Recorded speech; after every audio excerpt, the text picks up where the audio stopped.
दोस्तों Suzuki SUV compact cross SUV model 9 lakh रुपए की उन्होंने लॉन्च कर दी हैं। सुजुकी की तरफ से ये गाड़ी 9 लाख रुपए में लॉन्च हो गई है। दोस्तों गाड़ी के जो डिटेल्स है उसमें ये है कि 6 वेरिएंट्स उन्होंने इसके जो 6 वेरिएंट्स हैं उन्होंने वो मुतारिफ कर दी हैं। अब दोस्तों ये उन्होंने कहाँ पर कर दी है इसके ऊपर हम डिटेल से बात करेंगे और आप लोगों को समझाएंगे कि किस तरह पाकिस्तान की ऑटो इंडस्ट्री जो है वो तबाह की जा रही है और इसको कैसे हम सही कर सकते हैं, इसकी भी सोल्यूशन आप लोगों को बताएंगे। दोस्तों सुजुकी कॉम्पैक्ट क्रॉस एसयूवी जो मॉडल है ये इंडिया में उन्होंने मुतारिफ कराया और 6 ऐसे गाड़ियाँ उन्होंने इंडिया में मुतारिफ करा दी। सुजुकी की तरफ से ये की गई है, जबकि पाकिस्तान में अभी तक उन्होंने महरान और महरान के बाद अल्टो के बाद उन्होंने जो हैचबैक गाड़ी है उसके अंदर उन्होंने कोई भी गाड़ी जो है पाकिस्तान में नहीं लाई, ना ही कोई ऐसी पैकेज लाया जिसकी वजह से गाड़ी के जो है वो गरीब के पहुंच से यानी दूर ना हो और एक गरीब आदमी भी यानी गाड़ी ख़रीद सके। और पाकिस्तान में उन्होंने गाड़ी को गरीब के यानी जो मिडिल तबका है उसकी पहुंच से दूर रखा है, बल्कि अभी तो ख्वाब ही है गाड़ी ख़रीदना। दोस्तों इसके ऊपर मैं डिटेल से बात करूंगा कि ये पाकिस्तान में कितनी इसकी प्राइस पड़ती हैं, डॉलर का इसके ऊपर क्या इफेक्ट है इसके ऊपर डॉलर का, और डॉलर के हिसाब से इसकी प्राइस पाकिस्तान में क्यों ज़्यादा है। दोस्तों तो डिटेल से बात करेंगे। दोस्तों जो दोस्तों नई गाड़ी आई हैं इसकी जो यानी जो मॉडल है, जो वेरिएंट्स है, इसके ऊपर बहुत ज़्यादा फीचर जो है इसके ऊपर लगाए गए हैं, इसके अंदर लगाए गए हैं। और ये दोस्तों पाकिस्तान की टॉप ऑफ द वेरिएंट गाड़ियां जो है उसके अंदर भी वो फीचर्स आपको मिलते हैं जो कि इंडिया में उन्होंने ये एसयूवी कॉम्पैक्ट 6 मॉडल जो है उन्होंने मुतारिफ कराए। ये और पाकिस्तान के टॉप ऑफ द वेरिएंट जो कि किया स्पेक्ट्रा और स्पोर्टेज और इस तरह की गाड़ियाँ वो इसको बीट करेगी। दोस्तों अब उन्होंने उसके इंजन भी काफ़ी कम्पैक्ट बनाए, माइलेज भी आपको अच्छी मिलेगी। दूसरी प्राइस को मैं सबसे पहले जो है वो उसको ज़रूर मैं कंपेयर करूंगा। दोस्तों 9 लाख रुपए में उसमें जो सबसे लोअर गाड़ी हैं वो 9 लाख रुपए में उन्होंने मुतारिफ करा दी हैं, वो मैं पहले वीडियो में बता चुका हूं। दोस्तों अगर इसका ये वाला जो मॉडल है जो सबसे लोअर है वो 9 लाख रुपए हैं और दोस्तों क्रॉस एसयूवी इसका मॉडल है।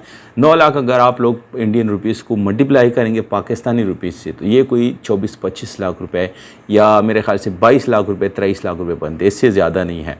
अगर आप पाकिस्तानी 2-3 रुपए उठाएंगे तो तब जाके इंडियन 1 रुपये बनती हैं तकरीबन। ये मैं जस्ट यानी एग्जांपल के तौर पे बोल रहा हूँ। तो तकरीबन 22-23 लाख रुपए में आपको वो गाड़ी मिल जाती हैं। अब अगर इसी गाड़ी को आप पाकिस्तान में लाएंगे तो 30 से 32 लाख रुपए में मिल रही हैं। उसकी असल वजह क्या है, उसकी प्रॉब्लम्स यानी जो मेन प्रॉब्लम है वो क्या है। दोस्तों इसमें एक और मॉडल आपको मिलता है और वो है प्रॉक्स एसयूवी 6 यानी 5 जो इसकी जो CVT 5 ट्रांसमिशन है वो आपको मिलती हैं जो कि top of the line variant है जो कि पाकिस्तान में किया स्पोर्टेज को बीट करेगी। यानी उस किया स्पोर्टेज पाकिस्तान में जो मुतारिफ की गई है उसका इंजन भी बड़ा है, जबकि इसका 1.2 लीटर इंजन है। यानी इंजन भी इसका छोटा, आपको माइलेज अच्छी देते हैं, जबकि आपको फीचर्स में वो बीट आपकी गाड़ी को ज़रूर करेंगे जो पाकिस्तान में उन्होंने मुतारिफ करा दिया। अभी ये 1.2 लीटर इंजन के साथ आपको मिलती है। दोस्तों ये जो प्रॉक्स एसयूवी 6 मॉडल है ये तकरीबन आप लोगों को 6 यानी CVT गियर देता है। इसके अलावा पुल ऑप्शन के साथ आपको मिलती हैं और पुल डिटेल के साथ गाड़ी है, यानी कोई ऑप्शन इसमें इनकम्प्लीट नहीं है।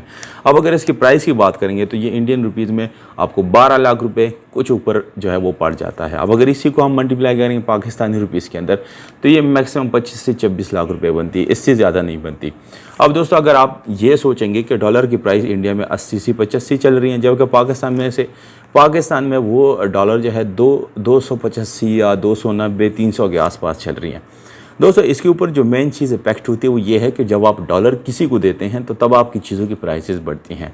अब इंडिया ने क्या किया है और वहाँ के जो ऑटो इंडस्ट्री वो क्या करने जा रही है कि लोकलाइजेशन अपने ऑटो इंडस्ट्री में ला रही है। यानी उसके जो पार्ट्स हैं वहाँ पर जो एक्सेसरीज़ बनते हैं, गाड़ियों के पार्ट्स बनते हैं और जितनी भी चीज़ें बनती हैं वो बिल्कुल लोकलाइजेशन की तहत बनती हैं, इंडिया के अंदर ही वो बनती हैं। और वो जब इंडिया के अंदर बनती हैं तो वो इंडियन रुपीज़ के ऊपर ही यानी के अंदर ही वो बनती हैं और वही रुपए इस्तेमाल करके वो गाड़ी बनाई जाती है। अब अगर आप पाकिस्तान को यानी कंपेयर करेंगे तो पाकिस्तान में क्या होता है, जस्ट डब्बा बना लेता है और बाकी सारे सामान यानी लोकलाइजेशन के नाम पे एक फ्रॉड हो रहा है, एक ड्रामा हो रहा है और पूरी का पूरी सामान जो जितना है वो जापान से और बाकी कंट्रीज से जो है वो मंगा के वो इस्तेमाल किया जाता है। तो जब आपने वही सामान वहाँ से इंपोर्ट करके फिर यहाँ पर लोकल गाड़ियों की प्राइसेस में बेचना है, इससे तो अच्छी बात यह है कि आप जो है यानी जो इंपोर्ट है वो ओपन करें, उसके ऊपर थोड़े से चार्जेस लगा के आप टैक्सेस लगाएं, और जैसे ही आप टैक्सेस लगाएंगे कम से कम आपको फ़ायदा तो होगा।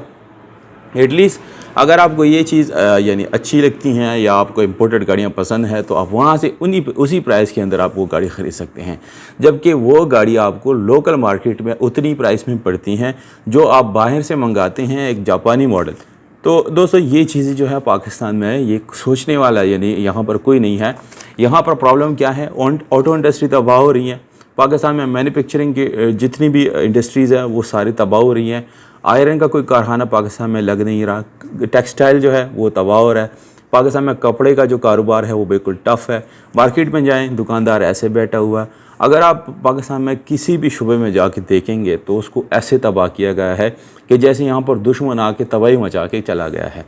अब दोस्तों हमारी आवाम जो है वो सबसे बड़ी बेवकूफ़ तो हम हैं कि 75 सालों से हम यही जो है एक दूसरे को चोर है, ये डाकू हैं, दूसरा जो है यानी ये बुट, तो ये सारी चीज़ें दोस्तों ये हमारे मुल्क को तबाह कर रहे हैं। ये सियासी अदम इस्तेहकाम जो पाकिस्तान में मौजूद है, यानी एक जस्ट प्राइम मिनिस्टर बन गया तो दूसरा उसको उतारने पे तुला हुआ है, तीसरा बन गया तो चौथा उसको उतारने पे तुला हुआ है। दोस्तों ये चीज़ें पाकिस्तान की मईशत को तबाह कर रही हैं। इससे हमारे इन्वेस्टर्स जो है वो अपने मुल्क में आते नहीं हैं और भागते हैं। इन्वेस्टर यहाँ से डरते हैं कि हमारा पैसा यहाँ पर डूब जाएगा।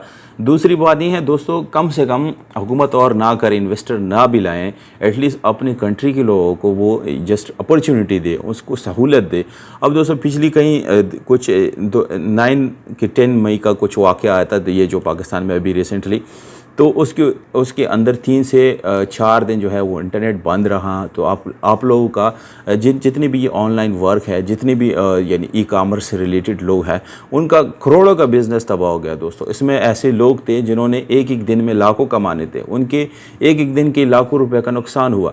तो ये क्या है दोस्तों, ये सिर्फ़ और सिर्फ सियासी अदम इस्तेहकाम है जिसकी वजह से पाकिस्तान की मईशत डूब रही है और उनको इतनी भी फ़िक्र नहीं है कि भाई हम क्या कर रहे हैं क्या नहीं कर रहे हैं। दोस्तों अगर आप लोग जस्ट पाकिस्तान में ये जो सोशल मीडिया है इसको पूरी तरह वो डेवलप कर दें, अगर पूरी तरह से इसके ऊपर फोकस किया जाए तो इससे अरबों और करोड़ों डॉलर कमाए जा सकते हैं, जो कि ऐसे ज़र मुबादला है जिसके लिए किसी के आगे हाथ फैलाना नहीं पड़ता, बल्कि जस्ट अपनी मेहनत से लोग यहाँ पर दूसरे पाकिस्तान में लोगों को रोज़गार भी मिलेगा। इन सोशल मीडिया ये जो ई कामर्स है और जितना जो इंफॉर्मेशन टेक्नोलॉजी है पाकिस्तान में, अभी भी इससे लाखों लोगों की रोज़ी रोटी चल रही हैं और इसी से लोग पैसा कमा के अपने घर बसर कर रहे हैं।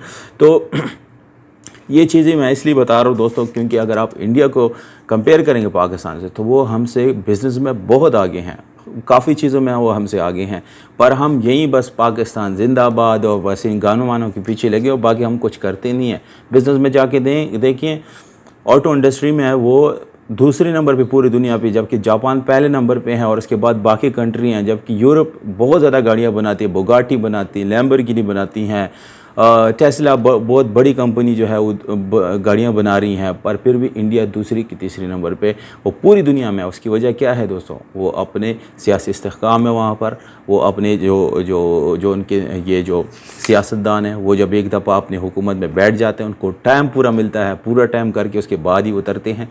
तो ये सारी चीज़ें जो है पाकिस्तान को तबाह कर रही है। बहरहाल दोस्तों उम्मीद करते हैं अल्लाह करे पाकिस्तान मज़ीद तरक्की करे इंशाल्लाह। उम्मीद है ऑटो इंडस्ट्री भी अच्छी होगी। वीडियो अच्छी लगी तो लाइक सब्सक्राइब और दोस्तों के साथ शेयर ज़रूर करें।